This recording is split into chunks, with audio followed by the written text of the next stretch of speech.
We will hear argument this morning in case 2297, TransUnion versus Ramirez. Mr. Clement? Mr. Chief Justice, and may it please the Court, the class certified here suffers from two fatal defects: the absence of class member standing and typicality. Each and every member of this class stands to collect thousands of dollars in damages, but the first inkling that many of them will have that they were injured will be receiving a check in the mail. The only thing that members have in common is that they were sent their entire credit file in 2 envelopes rather than 1 and received a summary of rights only in the first mailing. But simply receiving all the requisite information in a non-compliant format is not enough to inflict a concrete injury. And respondent fares no better on his claim that TransUnion failed to use reasonable procedures in preparing his credit report. Fully 75% of the class never had a credit report, which is distinct from the credit file sent home upon request, prepared or disseminated during the class period. The Ninth Circuit reasoned that there was a material risk that a report could be prepared and disseminated, but there is no evidence that the risk ever materialized for over 6,000 class members, and yet they all stand to receive a sizable check. To be sure, Ramirez himself suffered significant injuries, but that just highlights the equally fatal typicality problem here. Ramirez had a credit report prepared and disseminated to a car dealer, was hindered in obtaining credit, humiliated in front of family members, and canceled a planned vacation. That makes him entirely atypical and unrepresentative of the average class member who simply received her credit file in 2 envelopes in the privacy of her own home. Ramirez suggests that only his legal claims need to be the same, but typicality means something different from commonality, and the typicality requirement precludes a class representative with wholly atypical injuries. A contrary rule would run counter to the basic promise that a class action is representative litigation and would violate the Rules Enabling Act to boot. Mr. Clement, could each of the class members have sued TransUnion before TransUnion removed the OFAC designation from their reports? I don't think so, Mr. Chief Justice. I mean, obviously, if this was a suit that was filed while the policy was still in place, we would probably be governed by the certainly impending standard of the Clapper case. And I think since the evidence in this case suggests that the average class member only had a 25% chance that their report would be disseminated, I think that probably means that they did not have a sufficiently impending injury. So I don't think it would matter if this were brought prospectively. Well, doesn't that seem a little odd? I mean, they're injured by having their names mistakenly or misleadingly on a report that might be disseminated. They just want to take that off to avoid that risk, whether it's 25% or 98%. I don't know why they don't have sufficient standing to at least clear that up. Maybe their damages aren't terribly significant if no one else has seen the report, but it's kind of a surprising thing that somebody with misleading information about someone, that the whole point is they hope somebody asks for it because that's when they get paid, and you can't do anything about it. Well, Mr. Chief Justice, what you can do about it, and what the statute specifically envisions to deal with this situation, is you can ask for a copy of your credit file before your credit report is ever disseminated to a third party. And the way the statute envisions this works is you get your credit file, you see the information that you believe is inaccurate or misleading, and then there's a process you can initiate it to get it cleared up before it ever gets disseminated to a third party. Well, but they've got no reason to ask for a credit report. They've never bounced a check in their life. They've got perfect credit. Why would they even do that? Well, if they have no reason to think they have any problem, then I'm not sure how they would even know that they were suffering a risk of injury in a practical sense. But in all events, whatever the rule is prospectively, I think when you're talking about a retrospective action like this and a challenge to a policy that has been discontinued, then I don't think a risk really matters. I mean, if the risk didn't materialize at that point, I think that's a cause to sort of break out the champagne, not to break out a lawsuit. Thank you, counsel. Justice Thomas?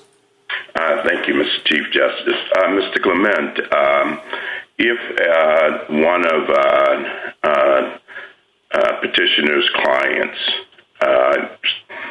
contracted to get the same OFAC designation information in a credit report and did not receive that in any reports over a period of time, would that client have standing to sue petitioner? Justice Thomas, I think that client would have standing to sue because I think contracts are different for the following reason. Just by virtue of having a contract action, I think that means that you gave consideration in exchange for the promise. So I think when you think about a breach of contract case, you can think of the injury in fact being supplied essentially by the consideration that you gave up in exchange for the promise that people would do whatever they contracted to do, even if that was relatively trivial. Well, I understand that that's different from a private right that's in a statute, but I don't see that difference or distinction, that the distinction between this makes any difference. They're both private rights. Well, I disagree with you on that, Justice Thomas. I do think this involves a classic public rights regime, and I think you can see that from the structure of the statute. This is not a situation where the statute gives the plaintiff a very specific private right to enforce a very specific promise, as in the contract. If you look at the enforcement provisions, 1681 N and O, give the consumer a cause of action for any violation of this subchapter with respect to the consumer. And there's 100 different requirements that are imposed on the regulated parties by the subchapter, which is the classic structure for a public rights regulatory regime. And that becomes unmistakable if you look at 1681S, which is the public enforcement provision of the statute, which equally gives the FTC the right to bring an action for any violation of a requirement of the subchapter. And they can even do that in front of the FTC itself, which of course is the hallmark of a public right. So I think this is a public rights regime. Well, I let that go for a minute. Maybe with the FTC, you're right. I don't necessarily agree with you, as I suggested in Spokio on the other part. But let's go. What would be your definition of your test for typicality? So I would start by saying that for typicality, the named plaintiff or the class representative has to have injuries and experience that are typical of the class. It's not just a matter of having the same claims. I think if you just laid down that rule of law, you would go a long way to sort of solving the problem.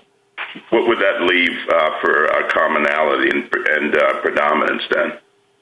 Oh, I think they have definitely have a role to play, but they're independent roles. I can have a common issue in a case, but I can still be a very atypical representative to litigate the common issue, or even if that common issue predominates. So I think all three of those provisions work together in a complementary fashion.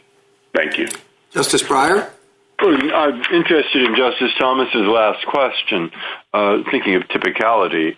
I mean, all of these plaintiffs, in respect to every one of them in the class,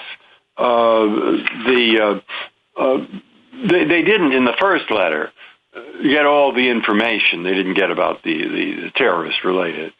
And they said that the company didn't follow reasonable procedures, and they said in the second letter they didn't get the summary of rights. So they were all typical in that respect. But Ramirez also went out and tried to buy something and got into a lot of trouble, and it was all complicated, da-da-da. So when the trial took place, would it have been possible for the lawyer for the company to have objected to the introduction of all that separate and special information about Ramirez on the ground that it had nothing to do and was prejudicial? It had nothing to do with the typical injury suffered by the class. So, Justice Breyer, I don't think that would have been a proper objection to raise. And I think the reason is that, particularly with respect to the reasonable procedures claim, what Ramirez would be testifying about is information that would be highly relevant in his own individual action. And I think the Rules Enabling Act doesn't allow you to fundamentally change the rules of the road when the person is testifying in a class action versus an individualized action. And so I think the right way to handle this problem is to pick a class representative who is in fact typical. No, I know what you think is the right way, but I'm just wondering why in a class action where the individual who is the named plaintiff, say, suffers a head injury, and nobody else suffers a head injury. And he wants to introduce that because it had something to do with the injury, it's a relationship. But can't you object to that? Why not? You say, look, that might have been okay in an individual action to bring that in, but this isn't that. This is a class action. Let's stick to what the class action harms were. Why can't you say that? Well, I don't think that's the right way to do it, and you can't do it in part because of the Rules Enabling Act. I don't think the evidence that comes in as to the named plaintiffs is supposed to be fundamentally different. But if you look at the Ninth Circuit brief that my friends on the other side filed, they specifically said they needed to put forth the experiences of Ramirez at the Nissan dealership in order to lay the foundation for all of their claims, the reasonable procedure claims and the disclosure claims. Thank you. Justice Alito. The class members whose information was disclosed to third parties certainly had reason to worry about that, wouldn't you say? Well, yes or no, Justice Alito. I don't mean to resist it, but I think given that, we know that, roughly 1,500 people had their reports disseminated and nobody other than Ramirez complained, I do think there are a lot of people in this class who had it disseminated, and maybe the person on the other end took a quick look at the birth dates, saw that they were radically different, went ahead with the transaction. Kind of no harm, no foul. Well, is there really no harm? Suppose someone gets this information, asks for the credit report, gets the information, and sees that the person has been flagged as someone whose name resembles the name of a person who's on this list. Doesn't that inflict some psychological injury on the person who gets that information? I don't think so, Justice Alito. I mean, I read a report that late Senator Kennedy ended up being on the no-fly list or some list associated with the no-fly list for secondary screening. That I think he managed to get it cleaned up, and I'm sure it was a little bit of an inconvenience for him to be on the list. But the bare fact of knowing that you're on a list or share a name with somebody who's on a list, I don't know that really is injury in fact. Of course, even if it is, that's only 25% of the class. All right, let me shift to a different subject. If we were to agree with you, and this is an if, that the district court should have certified only a narrower class, only those whose information was disclosed to third parties, can that be remedied simply by precluding recovery for those not in the class? Or did that possibly overbroad certification hurt your client in some other way that can't be untangled? I think it did hurt my client in ways that can't be untangled. I think it may have even prejudiced the plaintiff a little bit, given that the jury may have sort of thought about the size of the class in making the award. It's a little hard to completely unpack it. Of course, in what ways might it have hurt your client, or did it hurt your client? Well, the jury did hear evidence that suggested that we did this to thousands of people. When that's actually not the case based on the premise of your question. So I do think that's quite prejudicial to us. There's also sort of the theoretical problem that I'm not sure that when a court proceeds on the assumption that it's exercising jurisdiction over all the absent class members, that you just sort of, at the end just say, well, never mind, we'll just sort of fix that by sort of sticking this for the 25%. I would also just add, we don't think that Mr. Ramirez was typical, even as to the 25%. So we think because of the typical. Thank you. My time is up. Thank you. Justice Sotomayor? Counsel, I read Rule 23A3 as requiring typical claims and defenses. Mr. Ramirez's claims were not subject to any unique defenses, and they were identical to every class member's claims. everyone in the class was designated a potential match with someone else on the OFAC list because of the same unreasonable process. And everyone received the same 2 mailings in response to requests for their credit files. Now, you object to Mr. Ramirez's atypical harms or potential individual damages. But I don't see where Rule 23A3 requires typical damages, number one. So how do you square your argument with the text of the rule? But number two, when you raised this issue before the district court, it suggested a verdict form that would let the jury award different statutory damages for class members who experienced different harms. That seemed like a very reasonable way to handle the situation. But TransUnion didn't ask for such a form. It didn't object to Mr. Ramirez's testimony or seek discovery from absent class members. I just see this as a trial error, not as an error in certifying the class.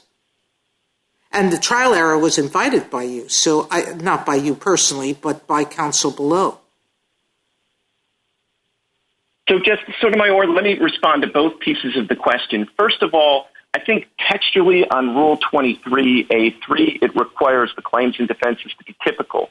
I don't think it answers the question of whether that means that with respect to the claim that needs to be typical, you look at don't you think elements. that this is a typical claim, meaning this is exactly what this law was intended to avoid? He's as typical a claimant as one could imagine with respect to the law at issue. This is exactly why the law was passed, to protect people from exactly this situation, the situation he faced. But with respect, I don't think his claim is typical of the claim of the average class member. I mean, I would liken it to if my fingernail is broken, and I represent a class of people with broken fingernails, but my fingernail was broken in the process of having my hand mangled, I don't think I have a typical claim. I don't think I'm a typical class representative. And I think you would say that textually by saying, my claim is different. It's not typical. It may be the same legal claim, but it's not a typical one. And typicality asks for something more than commonality. As to the trial error, with all due respect, I think if you look at we actually proposed a jury form that allowed the jury to say that with respect to the statutory damages, you couldn't find that every member of the class was entitled to statutory damages. It was Ramirez or no one, and under our proposal, you can't say one or all. That was rejected. And throughout this case, the other side was the one saying that we can just get one number for the statutory damages award, and that's why individualized damages don't predominate. So I don't think this was a trial error, with all due respect, and we certainly proposed. Thank you, counsel. I've run out of time. Thank you. Justice Kagan? Mr. Clement, suppose that there's a carcinogen, which when it is in your drinking water, you have a 50% chance of getting cancer. And suppose Congress passes a law that everybody exposed to that carcinogen can sue and obtain statutory damages. And suppose that there's a class action of people exposed to that carcinogen. Does that satisfy Article 3? I think that probably would, Justice Kagan, but if this were a weird carcinogen that worked in such a way that like a year later you could tell whether you were in the 50% risk or the 50% safe category, and then you sued for statutory damages retrospectively on behalf of the people who averted the risk, I think you might have a different result. But yeah, so that's interesting, Mr. Clement, because that takes us back to the question that you and the Chief Justice were talking about. Now, in my hypothetical, unlike with the Chief Justice's question, you agree that retrospectively that there is standing, right? So if you just, you're within a 5-year period, let's say, nobody knows who's going to get cancer, you're agreeing that everybody could be in that class action and that there would be standing, correct? I think so, Your Honor. I mean, just to be clear, I think so because I think a 50% exposure to cancer when you haven't figured out whether or not you are going to get it because of the exposure, I think that's an injury in fact under, the common law. It would probably be the kind of thing that... Okay, let's suppose that this cancer works so that you either get it or you don't in 5 years. And let's say this suit is brought in the 6th year, still within the statute of limitations that Congress has prescribed, and it's still the same claim, the same class. There are both people who have gotten it, and there are people who haven't gotten it.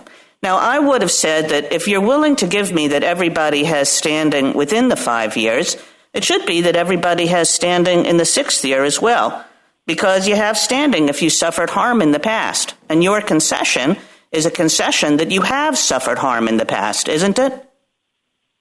No, I don't think so, Justice Kagan, but let me add one thing to the hypo to try to explain why I'm taking the position I'm taking. I'm assuming that the people who are suing in the 6th year, they didn't even really know about the exposure until they found out they were in the clear, because that's this case. And those people, I think, don't get to recover. I mean, if even though they could have recovered in the 5th year, even though they didn't know, because Congress, said that they should get to recover regardless of their state of knowledge. But even in the process of filing the lawsuit during the 5-year period, they essentially would know. And so I think, if you were sort of subject to a risk that you didn't even know about and the risk never materialized, at that point, I don't think you can bring a retrospective action for damages. I mean, it seems as though it's a material risk of harm in the language that Spokio used, no? In your hypo, it might be, but that's in part because it's 50% and it's cancer. And I think, I don't want to go all learned hand on you, but I think you sort of think about both the risk and the consequences. And Thank you. As it's here, I'm sorry. Justice Gorsuch? Mr. Clement, why don't you go ahead and finish your answer? I'd be curious.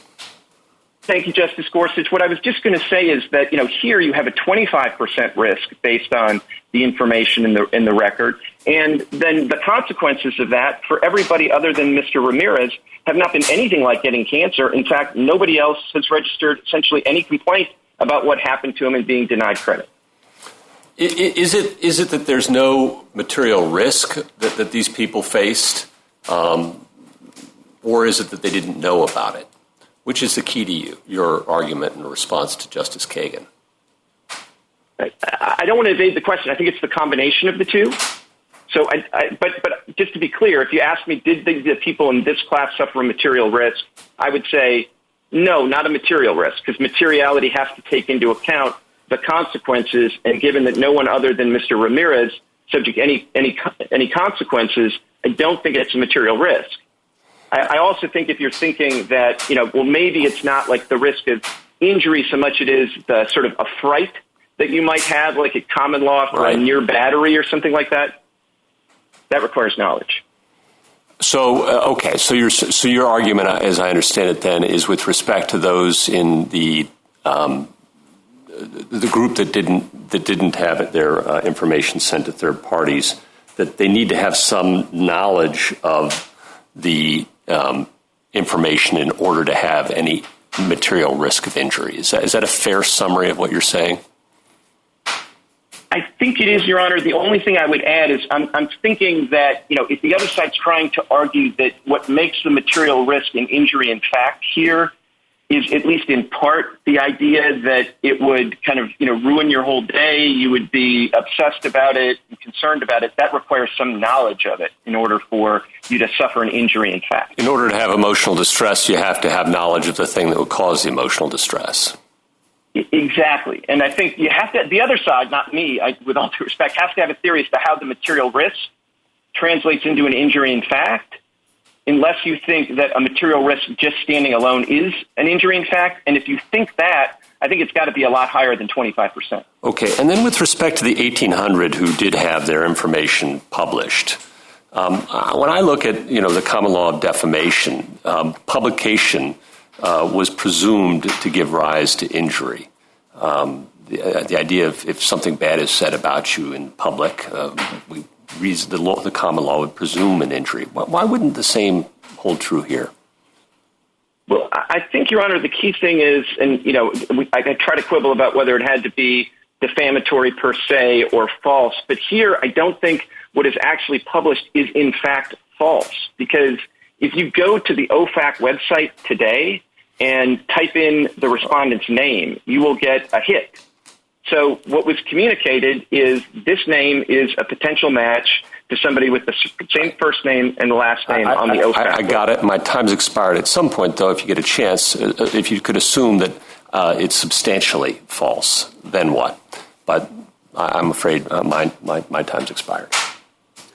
Justice Kavanaugh? Thank you, Chief Justice, and good morning, Mr. Clement.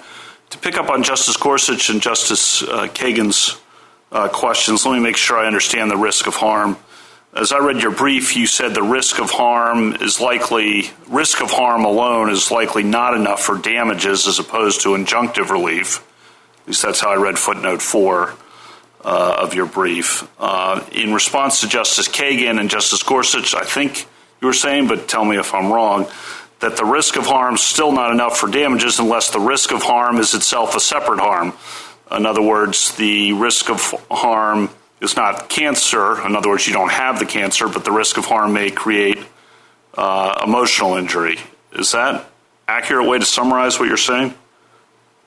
I think that's right, Your Honor, and I guess the only other thing I would add is I suppose there might be certain risks of harm that are so high that maybe you think that the material risk is itself an injury in fact, even if it doesn't manifest itself in emotional harm or some other injury, in fact.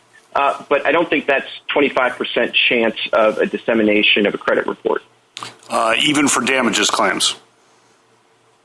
Even for damages claims. But as you said at the outset, I do think the footnote 4 point is very important, which is whatever your risk was ex ante that might have been enough to get injunctive relief to stop a practice, if you're in the 75% that were fortunate and didn't actually suffer an injury in fact because the risk didn't materialize, I don't think you have injury in fact at that point. To pick up on Justice Alito and also Justice Gorsuch, if we agree with you on the 6,332 people but don't agree with you on the 1,853 people, exactly what should we say in terms of what should happen on remand? So I would say that what you should say on remand is that the courts below should decertify the class. Because remember, from the very beginning, we said the reason you can't have a class here is because the issue of injury is not common to the class. And so I think you'd essentially be vindicating the point. And I think it's also worth recognizing that I think what you'd be saying about the 6,332 is not that they absolutely positively don't have injury. It's just you'd be saying if they have any injury, they got to come in and show it individually. And that just underscores that this class of 8,000 plus was wrong from the beginning for the reasons that we pointed out from the beginning. And then in response to Justice Thomas, I think you're saying that the problem here is that Congress is setting up, in essence, a shadow government of private attorneys general to enforce prohibitions on certain activities by certain entities, and that's an Article 2, Article 3 problem. And your test is no harm, no foul. But how would you succinctly describe how we determine whether there is sufficient harm as a general matter, or can that be done in a general way? I'm not sure that's capable of generalization. I just think, you do have to have, the best I can do would just be to repeat what I think is the gist of the Spokio decision, which is you need injury in fact. Injury in the law won't do it. And then the one thing I would add, and I think this speaks particularly to people that are focused on the public rights, private rights distinction, when you have a statute like the one at issue here or like the one at issue in Thole, where the structure of the statute is to give certain individuals, whether they be consumers here or plan participants in Thole, a right essentially to enforce any violation of the subchapter, that is a strong indication that Congress has not actually made the judgment that this is a very specific private right. Instead, thank you, Mr. Clement. Sure. Justice Barrett? Mr. Clement, I want to ask you a follow-on to Justice Kagan's hypothetical about the people who drink water exposed to a carcinogen, they're at 50% risk of cancer. She asked you to distinguish between what would happen if they filed within the 5-year period in which they would know whether the risk had materialized or outside the 5-year period, saying the 6-year. I want to know what would happen, say, if they filed in year 2, but the litigation drags on and on and on, and the case doesn't come to its conclusion until year 6. So if I understand your response to Justice Kagan, it would essentially mean that people had standing at the outset of the suit, but if they were in the 50% that were home free, they would lose their standing by the end. I mean, that just seems like an odd way to think about it, since we normally judge standing at the outset. And when something dissipates over the course of a suit, we think about it in terms of mootness, not that the injury isn't concrete. Or is this a merits determination that they didn't suffer damages? How to think about that? Well, I think you probably would in your hypo, which is a little different from every other hypo I've gotten. I think mootness might be the right framing, and I also think you're probably right that at that point in the case, they would probably also lose because they wouldn't be able to sustain their cause of action at that point. The only thing I would add, Your Honor, is, this court has made very clear in cases like Lujan that you do have to maintain your standing at every stage of the case. And so, in your hypo, I think what happens is just sort of the clock runs out in the injury. But if the evidence that ultimately emerges at trial makes clear that as to a discrete group of people, a risk absolutely positively did not materialize, I do think you could say at that point, based on the evidence in the record at that juncture, that they don't have standing. Okay, let me ask you about material risk of harm. So as I read Spokio, and it cites Clapper after that language, it preserves, the possibility of standing in a prospective suit where harm is imminent but hasn't yet happened.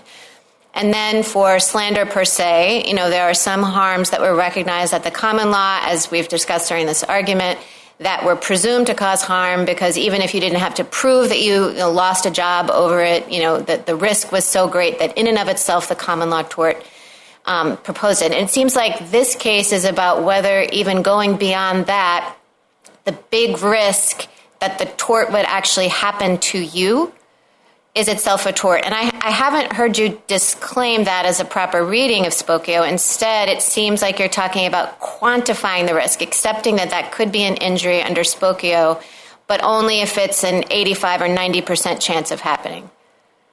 Am I understanding you correctly?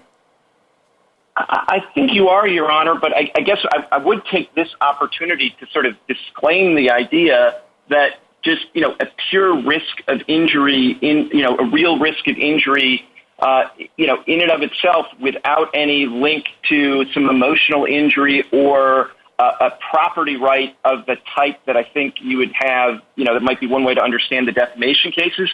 I don't think that gets it done.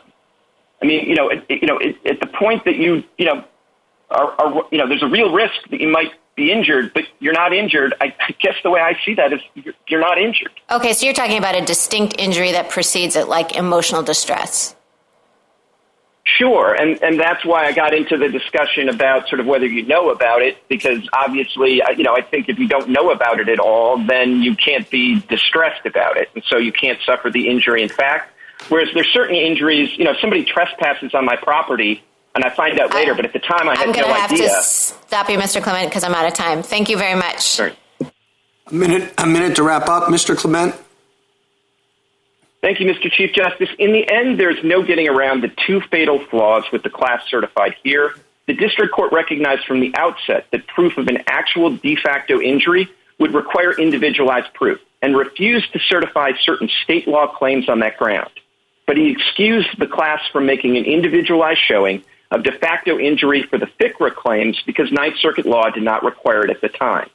But under any proper understanding of Article 3, each class member must have injury in fact, and this class must be decertified. Decertification also follows because Ramirez is a radically atypical class representative. He suffered serious injuries that would have allowed him to seek actual damages in an individual action, but instead he sought statutory damages at the top of the range plus punitives for a class that shared few of his experiences. Rule 23's typicality requirement guards against just that kind of abuse. The objections were repeatedly raised and rejected below. The certification order cannot stand. Thank you, counsel. Ms. Reeves? Mr. Chief Justice, and may it please the Court. In Spokio, this Court discussed a number of considerations that are relevant to whether a violation of a statutory right constitutes a concrete injury, all of which point the same direction here. The class members have standing to bring reasonable procedures claims. By placing OFAC alerts on all class members' consumer reports, petitioner created a real risk of harm, that they would be denied credit, employment opportunities, or other benefits because they were wrongly labeled as potential matches to a terrorist list.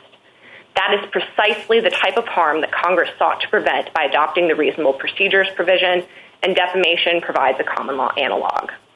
Congress also gave consumers rights to receive certain disclosures and summaries of their rights, and under this Court's informational standing cases, all class members have standing to bring claims for violations of those rights.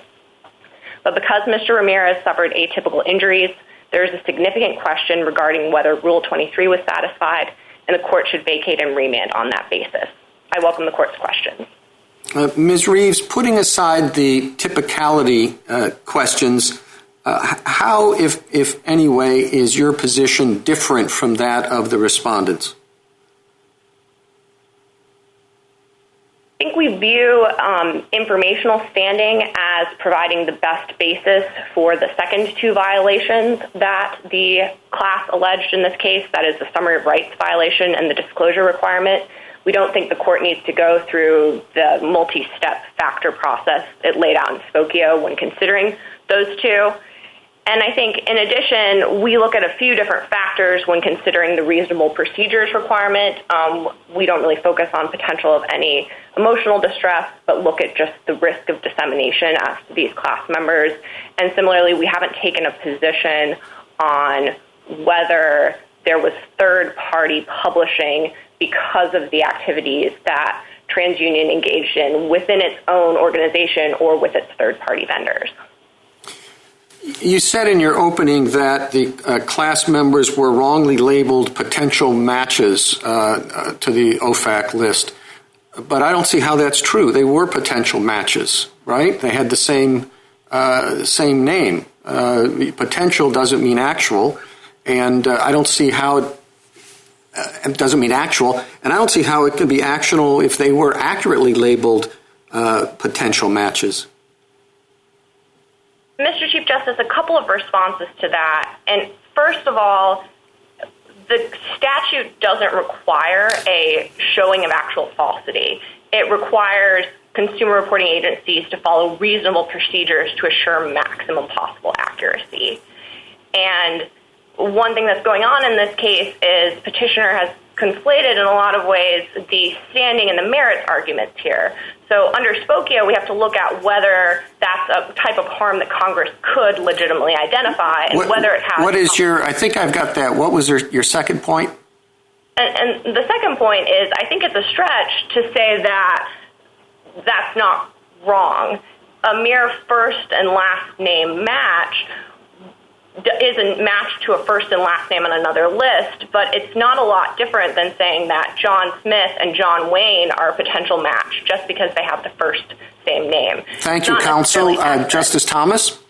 Thank you, Mr. Chief Justice. Counsel, just so I understand you, are you saying that the district court abused its discretion in certifying the class here? We haven't quite gone that far, Justice Thomas, but we do think that the courts below viewed typicality through the wrong legal framework, and that may have resulted in a improper certification of the class, but we haven't taken the position that it was certainly an abuse of discretion. But if there isn't an abuse of discretion, on what basis would we send it back?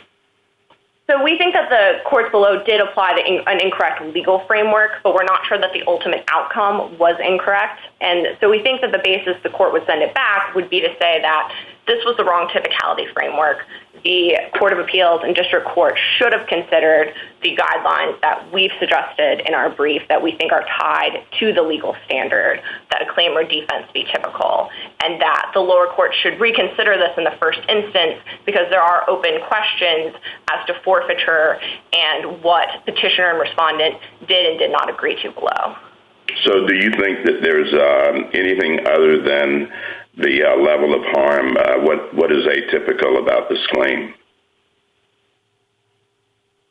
Mr. Ramirez's injuries are atypical, we think, and a claim is not necessarily defined as just the elements that an individual needs to prove. Black's Law Dictionary, when it defines claim, includes the relief that's requested.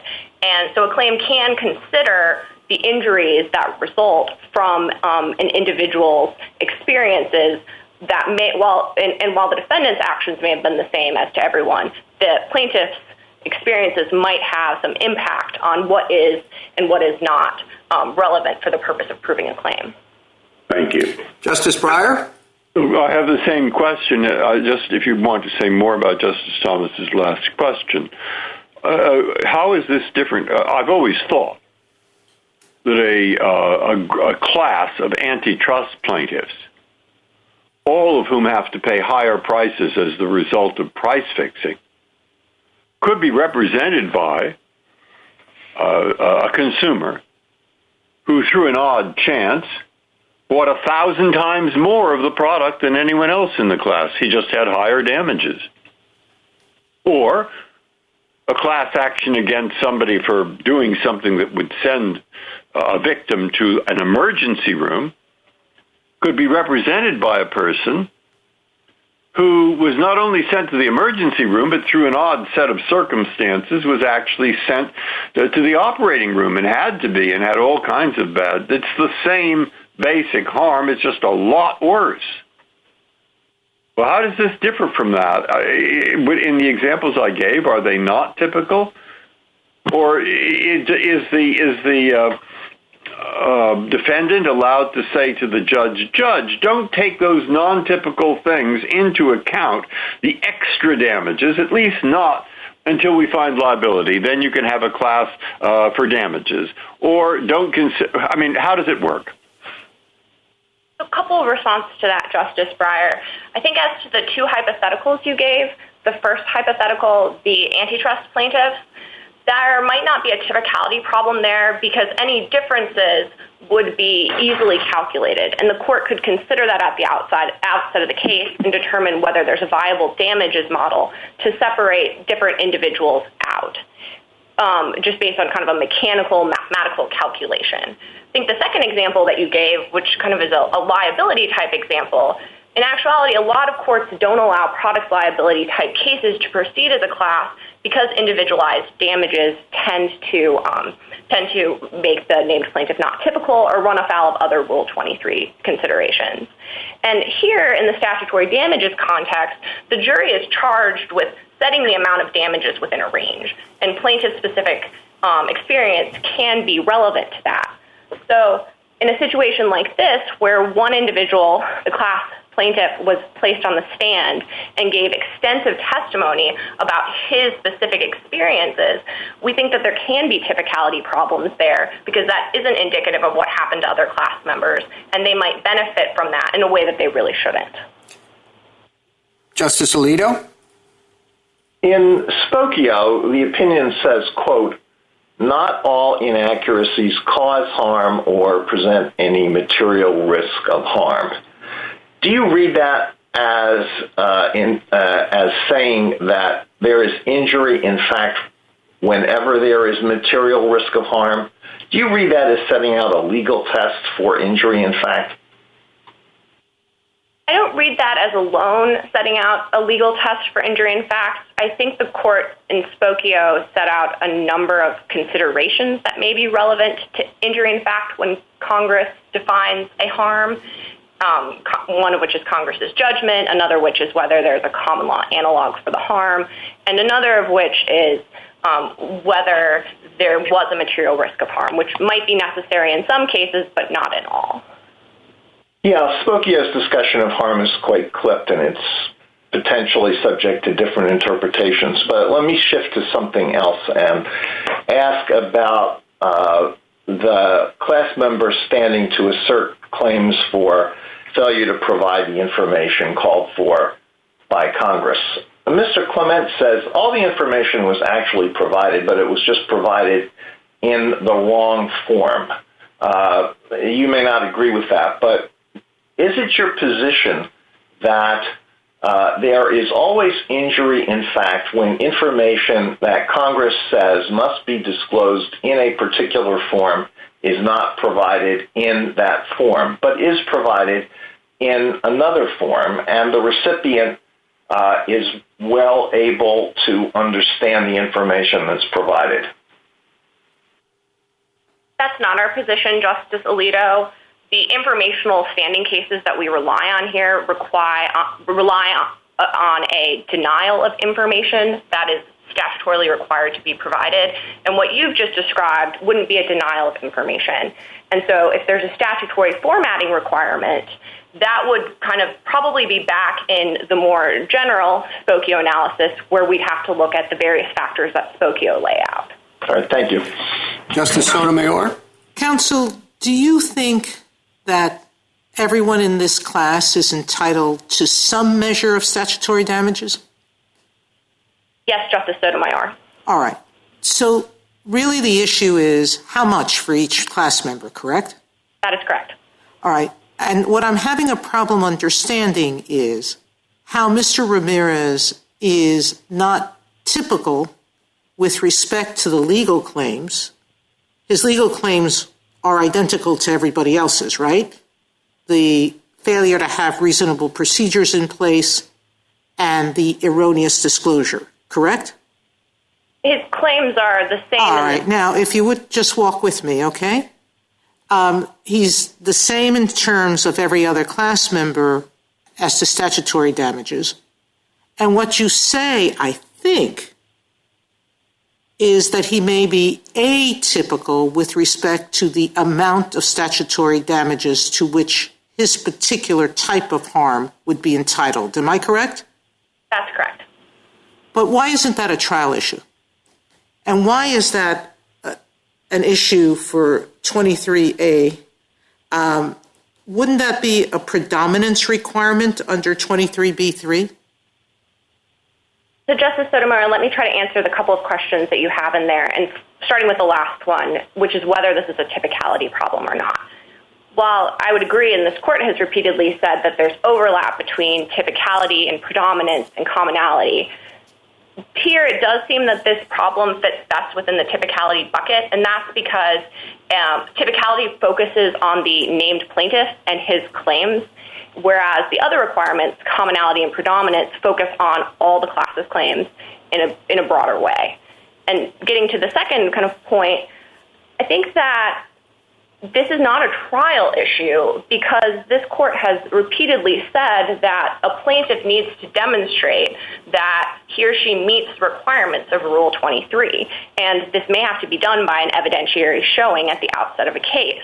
So it's not as if that isn't sufficiently done, it's the obligation of the defendant to try to fix any typicality problems that were introduced. Thank you, counsel. Justice Kagan? Ms. Reeves, I guess I'm not quite understanding your typicality argument because you just said it wasn't a trial issue, but in answering Justice Breyer, you said that the problem was that Mr. Ramirez had testified at trial. So I guess the question that I have is, suppose he hadn't testified at trial, would there still be a typicality problem? I think it's very likely that there would not be a typicality problem in that situation, and that's because a plaintiff is the master of their complaint and the master of the case that they put on at trial. Well, it's a little bit odd to me to say that there wouldn't be a typicality problem in that situation, but still it's a problem that's about class certification because Mr. Ramirez could have brought this case as a class representative and not testified at trial. Or alternatively, he could have had somebody else testify at trial, a different member of the class. I mean, there's no necessary relationship between who's the class representative and who testifies at trial. I mean, still a third alternative is that Mr. Clement's client could have called a bunch of other class members to testify at trial. The question of who testifies at trial really has nothing to do with who the class representative is, does it? Not necessarily. You're correct as a matter of trial management that the named plaintiff wouldn't have to testify, but that doesn't absolve courts of the requirement to find out whether a putative named plaintiff is in fact typical. I mean, suppose it's sort of a mismatch, your argument and your conclusion. Suppose that there were a different class representative. It wasn't Mr. Ramirez. It was a class representative with a perfectly typical injury. But then he said, I have this great idea. Let's put Mr. Ramirez on the stand. I mean, he could do that. There might be some evidentiary objection, but it wouldn't be a class objection, a class certification objection. So again, the problem has nothing to do with class certification, does it? I disagree, Justice Kagan. I think that what you just described, a class member who's not a named plaintiff testifying to radically atypical injuries, that wouldn't be a typicality problem, but it could be a predominance or a commonality problem. Here it's a typicality problem because it was the named plaintiff, but as this court has laid out in cases like Dukes and Falcone, a plaintiff has to bear the burden of proof of demonstrating that they meet Rule 23. Thank you, Ms. Reevely. Thank you. Justice Gorsuch? Good morning. I want to return to Justice Alito's last question. I'm not sure I captured your answer. So Congress has a statute that says notice needs to be provided in a particular form. The defendant provides it in a different form. Is that alone enough to create an injury in fact under Spokio, or do you agree that something more needs to be shown, some risk of harm, some actual harm, something befell the plaintiff because the form of the information was different? Justice Gorsuch, I want to be clear on this here. We think that a difference in form wouldn't fall under informational standing per se, and thus would end up under Spokio. And in that instance, a court would need to look at Congress's judgment, whether there was a common law analog, and whether there was a material risk of harm. So something more than a mere violation of the statutory form of notice. I think that's likely. There would not be harm there, although I'm obviously answering in the complete abstract without any statute. Okay. All right. Thank you, counsel. Justice Kavanaugh? Thank you, Chief Justice, and welcome, Ms. Reeves. On the risk of harm, I want to make sure I understand your answer. My understanding was that a risk of harm that is not itself a separate cognizable harm does not give you standing to seek damages as opposed to injunctive relief because you haven't been harmed. Is that wrong? We disagree with that, Justice Kavanaugh, in that I think what this court suggested in Spokio is that in certain instances, a risk of harm alone can be enough to provide Article III standing. And an example of that from the common law is libel, which is in the common law would allow a recovery of damages even if harm never actually materialized. Well, because there's been publication, though, and so there's been some kind of reputational injury. No? So that's part of defamation, but I don't think this court suggested in Spokio that we're forever limited to the types of common law harms that have only explicitly been identified. And then just want to see how you see this case fitting into the separation of powers more generally. I think Mr. Clement is suggesting, and certainly the amicus briefs are suggesting on his side, that Congress is in essence delegating to private attorneys general to enforce federal law against a wrong committed by someone to try to deter that wrongful behavior. And some of the amicus briefs say the problem is that the executive branch enforces federal law and that private plaintiffs can't do that, can't be delegated that authority by Congress unless they themselves have a concrete injury. Do you disagree with any of that? I disagree. I think that suggesting that because this law can be enforced by the FTC, that suggests that it can't also provide some individualized concrete rights. And specifically looking at the rights that are at issue here, the cause of action provides a cause of action to anyone when there's a statutory violation with respect to any consumer. And what we're talking about here are mistakes made with an individual's consumer report about his or her own information. I just don't think that's a violation of executive power or prosecutorial power when it's an individual's right that Congress has given to that individual. Thank you. Very helpful, Ms. Reeves. Thank you. Justice Barrett? Good morning, Ms. Reeves. I have a question about informational injury. So, Atkins and Public Citizen arise in the context of FOIA and a right to information from the government. A lot of the courts of appeals who have recognized this idea of informational injury in the context of information to which a plaintiff is entitled from a private party also rely on Havens Realty. You don't. Why? Justice Barrett, while we didn't cite Havens Realty in our brief, we do think it is relevant to the informational standing inquiry here. Can you describe a little bit more? Because it seems to me that Havens Realty's, the harm there is discrimination, not deprivation of information. And since it's kind of an obvious cite, since those are the three cases that the courts of appeals relied on, I was surprised not to see it there. Do you think Havens Realty is distinguishable? I don't think it's distinguishable from this case, and I think it's helpful because while it was against the backdrop of discrimination, the court there found that the Fair Housing Act conferred on all persons a legal right to truthful information. Okay, let me switch gears for a second and go back to Atkins and Public Citizen. If in those cases, those who were seeking information had said, we want the information, we filed the FOIA requests, we have no plans of even opening the envelope with the information if you provide it to us, would they have had standing then? I think it's certainly a closer question, but I don't think that informational standing, as this court has viewed it, it solely requires the denial of information to which someone's entitled under Article 3. Then why is it a close question? If the plaintiffs in those cases had disclaimed any intent to use the information or even look at it, why, under your theory, isn't it a straightforward yes, they had informational injury and therefore standing?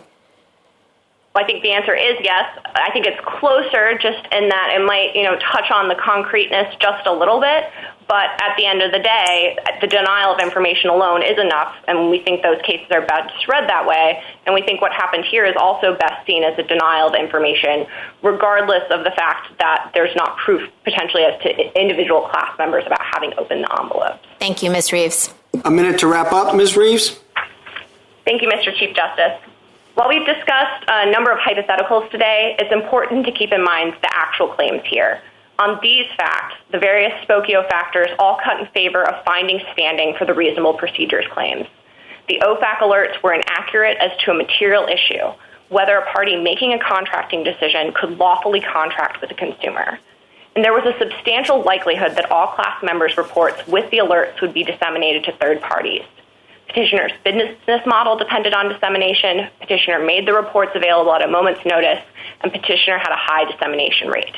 Congress made a clear judgment to protect consumers in this situation, and nothing in Article 3 prevents Congress from doing so.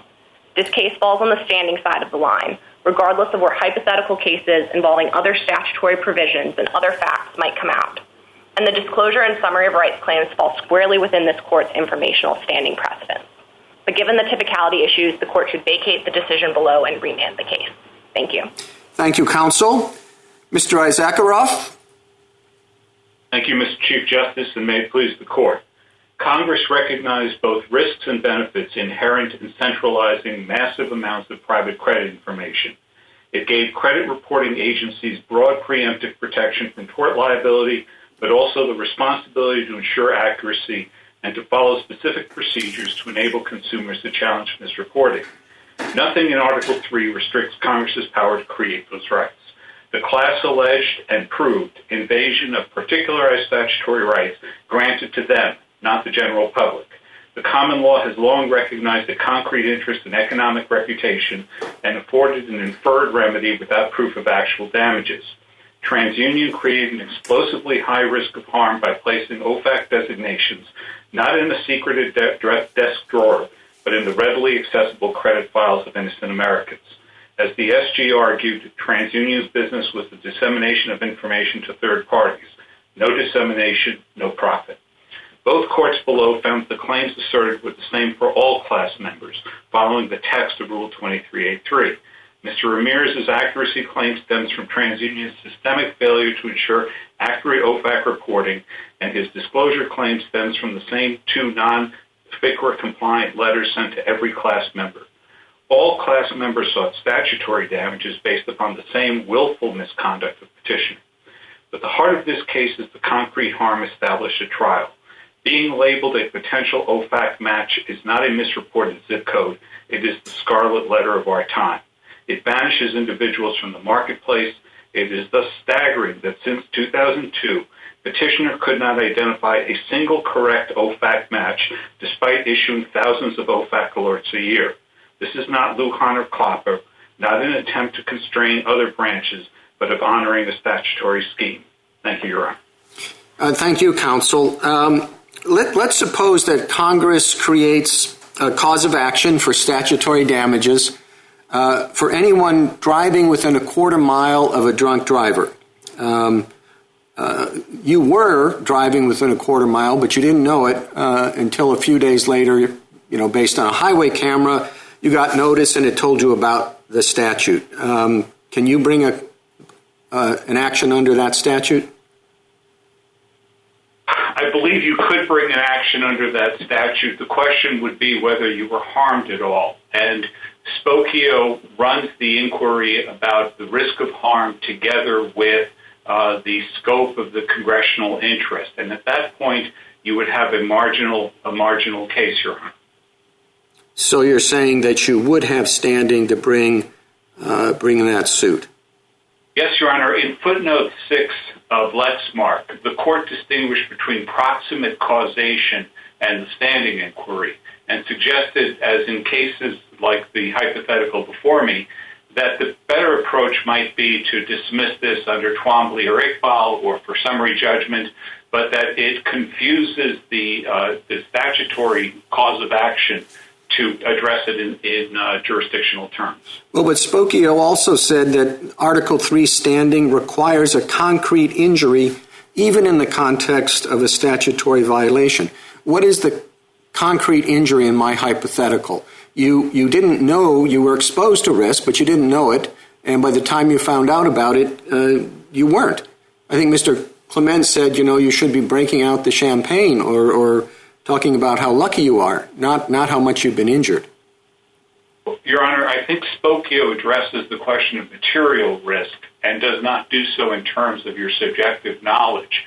And so the question is whether there was material risk of your being harmed and whether Congress sought to deter parties from engaging in that material risky behavior by creating a cause of action.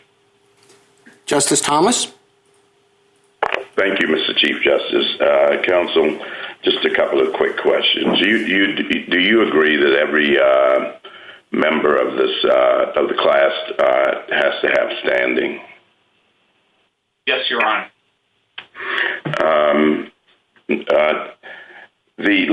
I'd like to explore something just briefly.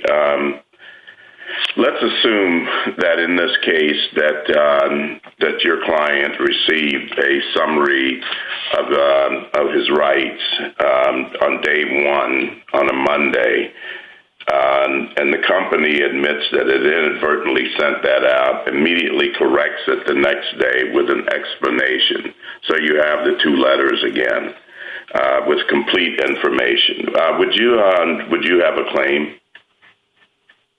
You would have standing to bring a claim, Your Honor. I think you would lose on the merits, on the grounds that there's no harm. But the question in this particular case is whether these two letters sent at different times with different disclosures satisfy the statutory purposes. And even the drafter of these letters, an employee of TransUnion, testified at trial that there was confusion created here, as was the testimony of Mr. Ramirez. So you would have standing, even though it doesn't appear to be any intention to deceive, no intention to send you the wrong letters, and a total correction of the problem, or an explanation at least. The intentionality would come in on the damages side, and the statute is quite clear that it is the willfulness of the defendant that gives rise to a claim for statutory damages. So in this case, I think that there would be standing, but there would be no remedy available. It would probably go to the redressability side, not the injury in fact side. So you mentioned damages that leads me to this question with respect to typicality. Here, obviously there's statutory damages involved, so that makes it less difficult from my standpoint. But what if the damages available here are actual damages? Would that change the typicality analysis? It would, Your Honor, because the typicality analysis at that point would turn on the proven harm to the individual and the consequences of it. In that situation, there would be difficulty for class certification, let alone for the calculation of damages.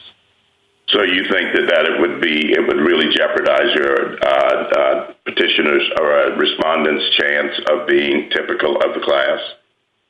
Not typicality, Your Honor, because the typicality goes only to the claims. It would compromise predominance. It would compromise perhaps the adequacy of representation. But so long as the claims asserted of themselves, as this court said in Falcone, that is what typicality has to ensure. Thank you. Justice Breyer?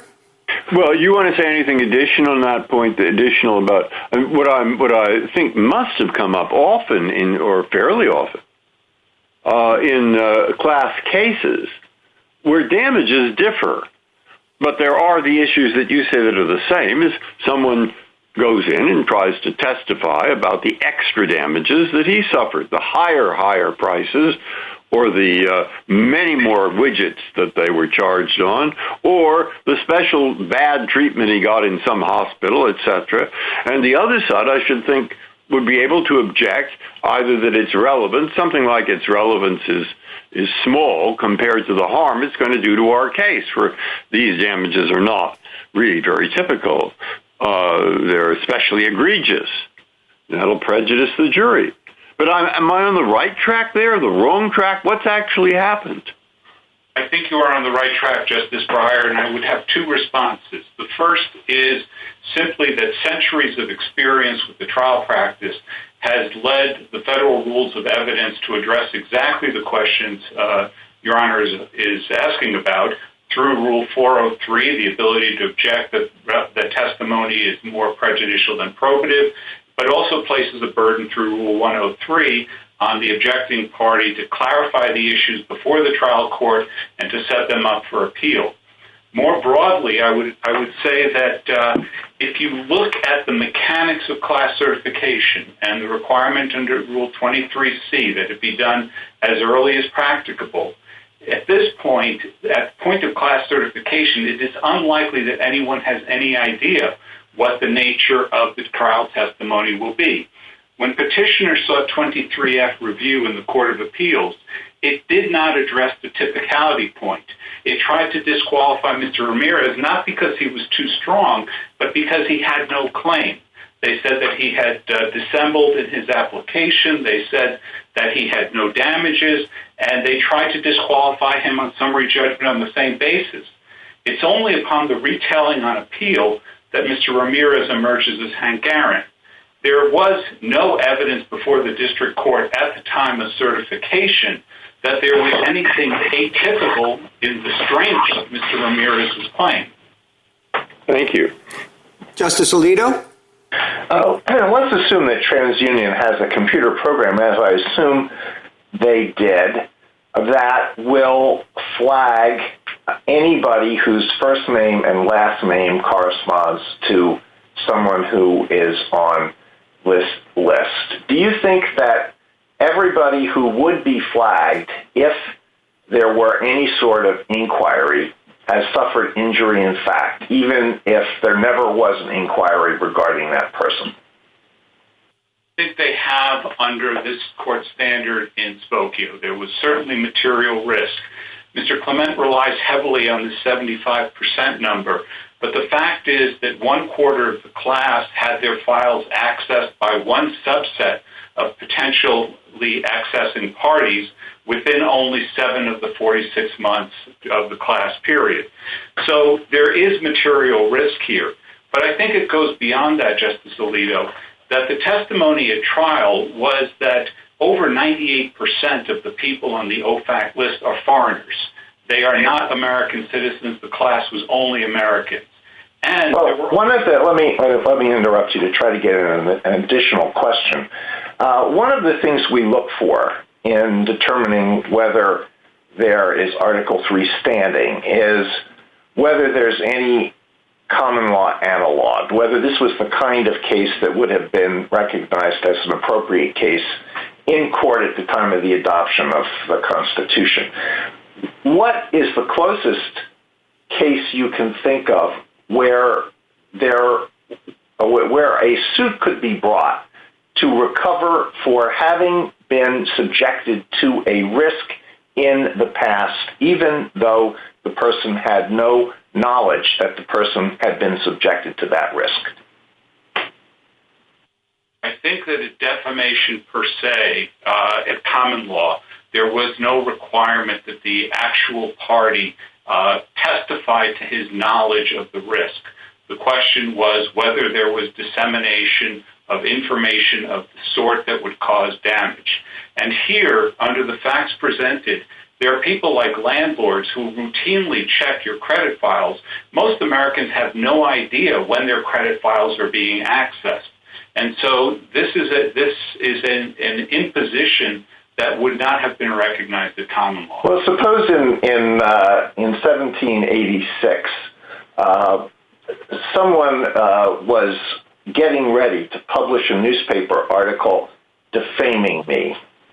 I had no idea that this was going to happen, and just before this article was published, the owner of the paper said, "No, we're not going to do that," and so it never was published. Would I have been able to sue for defamation in that situation? Because I was at a serious risk at some point in the past of being defamed, but it never eventualized, and I didn't even know that I was at risk. No, Your Honor. In that case, there would have been absolutely no risk of publication. It would have been Mr. Clement's desk drawer analogy. However, there's a difference between that and being on readily accessible computer files that are downloaded on a routine basis. We have evidence in the record millions of times per month. Thank you. Justice Sotomayor? Counsel, would you give me your best answer to both Mr. Clement and the government with respect to the typicality issue on the degree of harm in this case?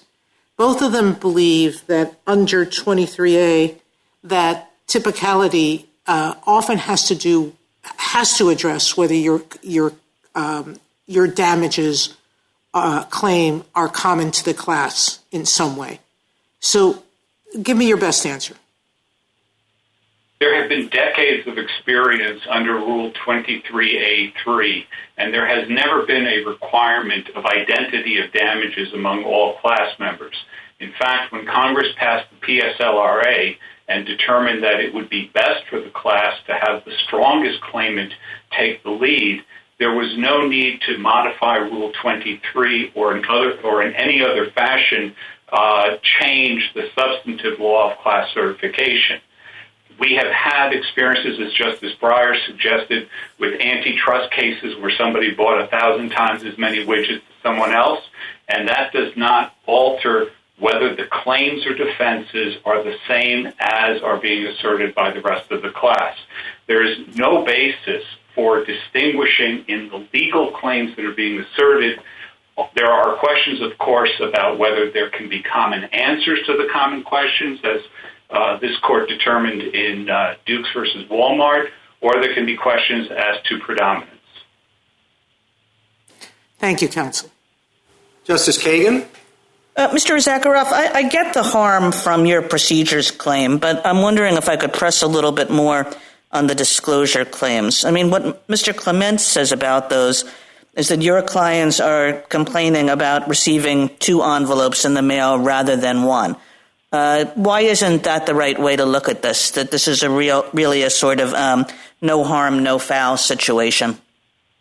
I believe that that's a factual question, Your Honor, and if indeed it was just 2 envelopes and there was just a mistake as to the mailing, that may mitigate any kind of disclosure claim. But the evidence presented to the jury here, and these were factual determinations as to the willful violation of the statute by the jury. The evidence presented to the jury was that these were confusing, not just as to Mr. Ramirez, but the drafter of the letters testified to that as well, and that they did not serve the statutory purpose of giving the disclosure in a form that was tied to the specific risk of being on an OFAC match list. And just thinking about what a material risk is, a material risk of harm, as Spokio described it, what do you take that to mean? I mean, how likely does a risk have to be? Of what kind of harm are we talking about? How should we think about that standard that we set out? Well, Spokio runs together a number of different analytic strains.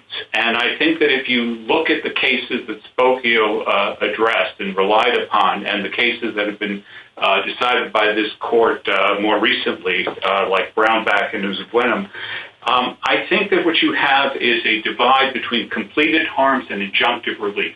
Injunctive relief, a party has to establish standing in a more exacting way. I think that's one of the conclusions of Lujan.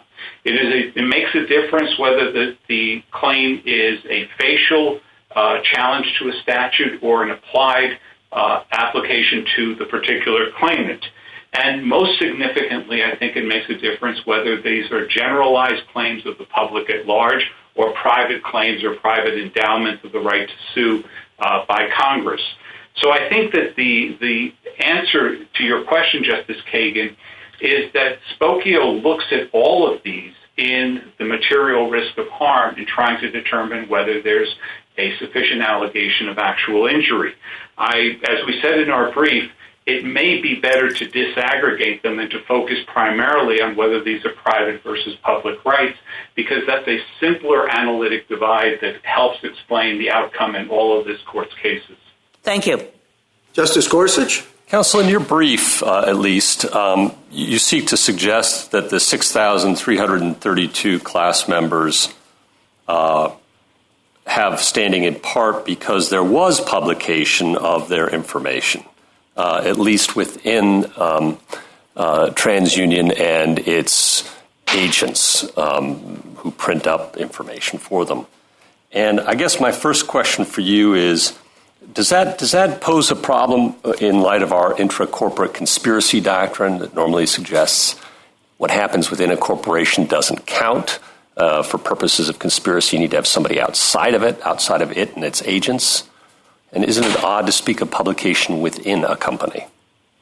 Your Honor, we were in that section of the brief addressing the question from Spokio of whether there was a common law analog to what happened here. All we were arguing was not that this was the basis of recovery, but rather that the common law did recognize intracorporate communications as a form of publication, and that was carried forward in the restatement first and restatement second. Our claim for recovery and for harm is a statutory one, and so the question is whether Congress created the private right of action. No, I understand that point. I was just trying to clarify the first one, and I guess on that, my follow-up to you is, would that view of defamation law allow for individuals to sue newspapers and other media outlets who've shared false information internally but not actually published it externally? There are common law precedents for that, Your Honor, because if it's communicated... Do you endorse that view of the law? We don't think it has any bearing on the outcome of this case, Your Honor. So this whole argument, we should just ignore that?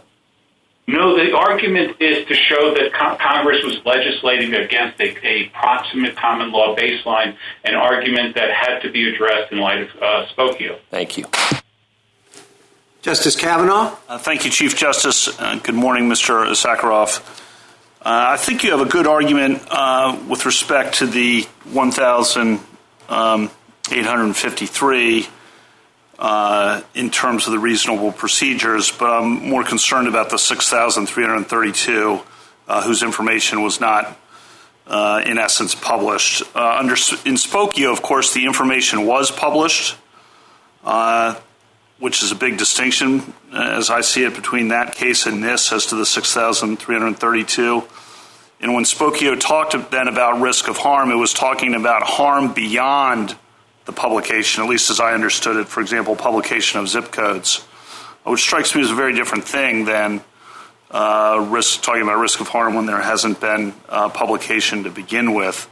So that's point one. And then on risk of harm, you've heard me talk about damages versus injunctive relief.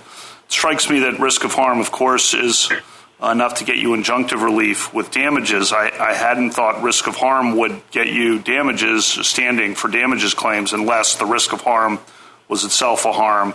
Judge Tatel in the D.C. Circuit analogized it. If inaccurate information falls into a database, does it make a sound? And his answer to that, applying Spokio, was no. And I guess then Judge Barrett, talking about no harm, no foul, seemed to be picking up on the same thing. So can you respond to the distinction between this case and Spokio, and then try to help me on risk of harm for the 6,332? Yes.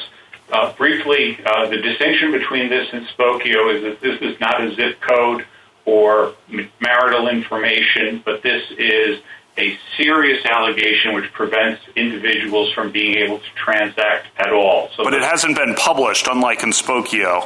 That's the second prong of this, which is the publication.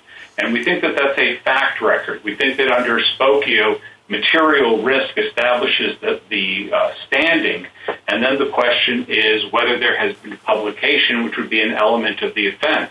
And I think that the evidence here is that with regard to the other 6,000, that there was circumstantial evidence given the limitations on what the defendant provided to us.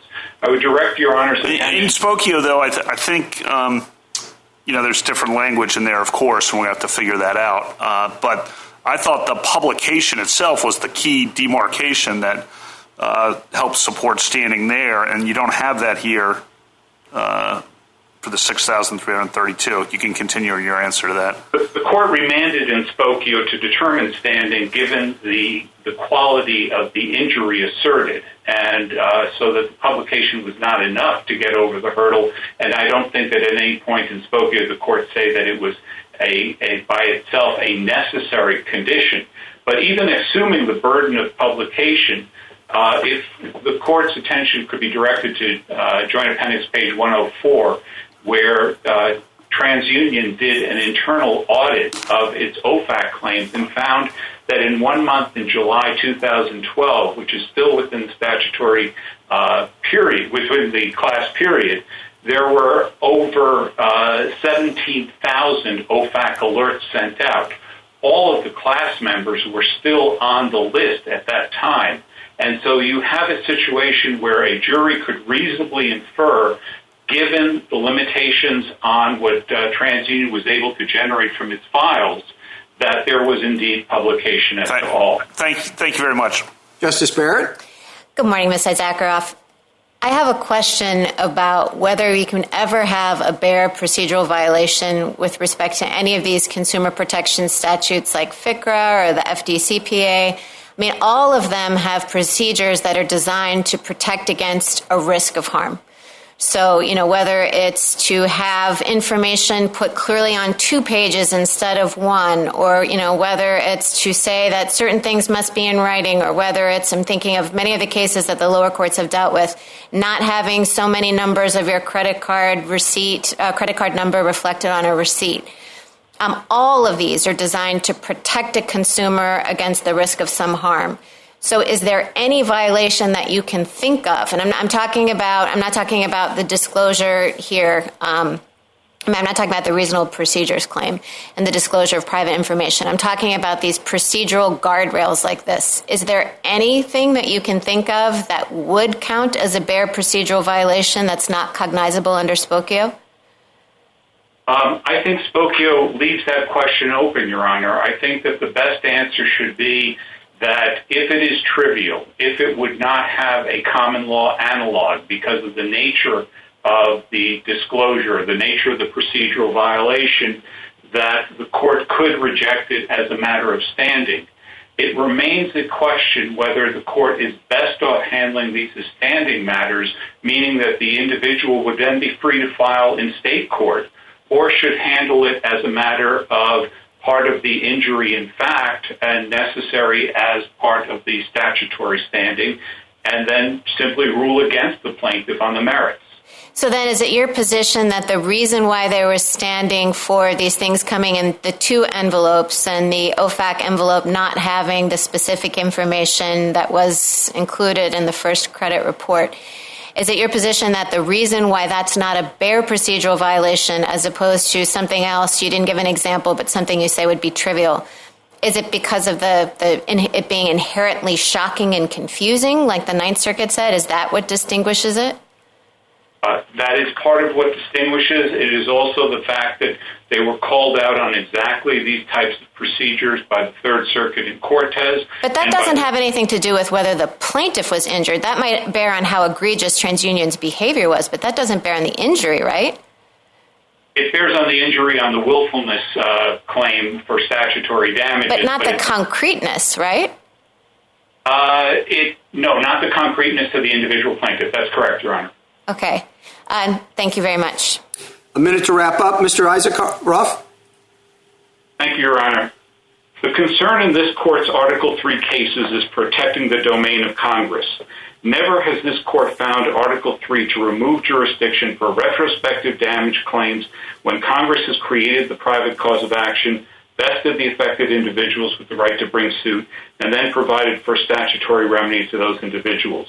It is difficult to imagine a fact pattern more at the heart of the statutory zone of interest or one that is more uniform across the class. There are only a total of 6,000 people on the OFAC list, and over 98% of them are foreigners. Yet there are 8,185 class members. These are all Americans. The terrorists or drug kingpins on the OFAC list are not the people who apply for credit at Home Depot. The main match system used here yielded not one Sergio Ramirez in the class, but three, not to mention 99 people named Maria Hernandez. All were listed improperly. Ramirez's claims are not only typical of the other Sergio Ramirez's, but are identical to a group put in harm's way by TransUnion's uniform course of conduct. Thank you, Your Honor. Mr. Clement? Thank you, Mr. Chief Justice, and may it please the court, just a few points in rebuttal. First, on falsity, it's interesting to hear the government to say that reporting this as a potential match is false, because if you go to the OFAC website today and type in the respondent's name, you will get a hit. And so they think it's good enough for the government. I guess they hold TransUnion to a higher standard. The government also said that the information need not be false for there to be a statutory violation. And that's actually an important point, because if that's their position, that kind of destroys the analog between the statutory violation and the common law violation, which is a point Justice Scalia made at argument in the Spokio argument. If I can move now to standing. On standing, I think that Respondents' Counsel correctly answered the Chief Justice's hypo, at least under Respondents' view, that a material risk is enough under Spokio. But if a material risk is enough and the answer to the Chief Justice's hypo is, that's right, everybody can bring actions for traffic violations that didn't actually realize themselves in any harm. I mean, the Article 3 courts could be open to all sorts of trivial injuries where everybody should be essentially toasting their good luck, not suing the person who posed a risk to them but didn't actually injure them. Another point on standing, I think it is worth recognizing why this issue is so important, is there are people in our system of government who do get to pursue violations of federal statutes without suffering injuries in fact. They are called prosecutors. But if you're going to give a cause of action to an individual under our system, they can only actually bring that claim into federal court if they have suffered injury in fact. On typicality, I want to make 2 points about that. First is, typicality is required at the outset of the case because the class representative's typicality is important from the beginning. It's not just a trial issue. The defense has the right to depose the class representative. So from the very beginning of the case, the class representative is essentially the embodiment of the case. It is true, I suppose, as a technical matter, that the class representative doesn't have to testify, but in practice they do, and that's why having an atypical class representative is a bad idea from the beginning. The antitrust cases are different, Justice Breyer, and they are different in an important way, because it starts with the predominance question at the beginning of certification. In an antitrust case or a securities case, people will say, well, the individualized issues of damages will predominate. And people will say, no, we can deal with it with some kind of claim processing issue. And then the damages issue isn't that important. But in a statutory damages case, particularly one seeking punitives, at the predominance issue, what the plaintiffs say is, don't worry, we have one-size-fits-all statutory and punitive damages here. And then if they turn around and say we're going to find the least typical class representative we can, that's an abuse. That's an abuse this court has to stop. The other point I would make about this, and this is really where the standing and the typicality arguments come together, if it really is going to be the case that you can have standing just by suffering a material risk and you don't actually have to have the injury realized, then having somebody who suffered a real injury risk and had it materialized on them is a very atypical class representative for a class of people who only suffered a material risk. And the last thing I'll say is... You can say your last thing.